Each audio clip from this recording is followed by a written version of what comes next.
Gracias, porque levades moito tempo aquí e esa descabes má cara que cando empezou, e iso é moi bonito.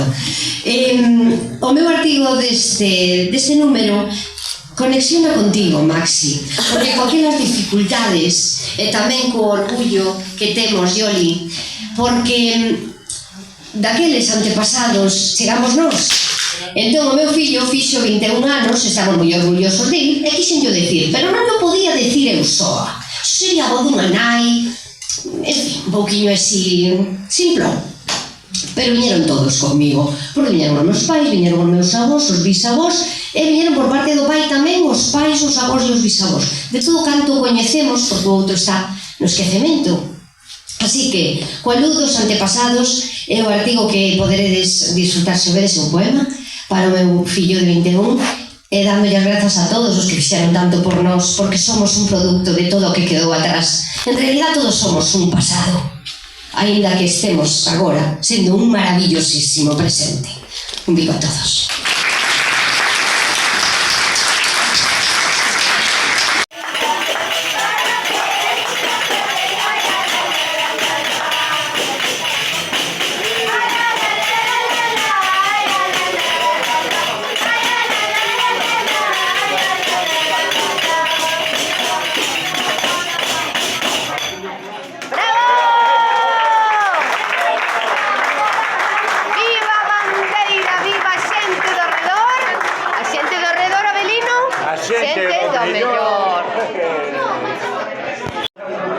Hola, chámame Antía e somos todas pandereteiras. Hola, chámame Martina e somos todas de Xiratola.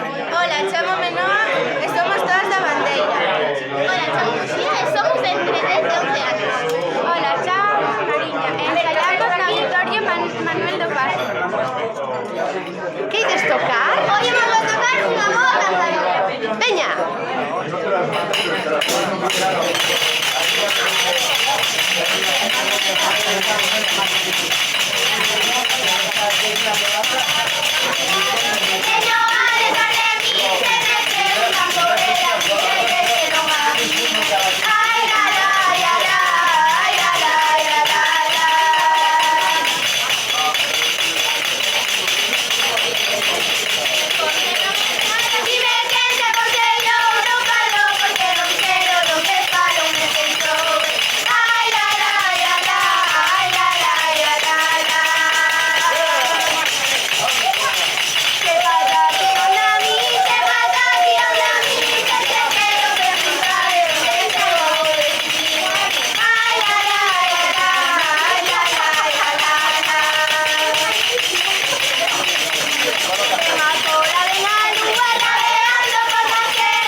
Viva xente do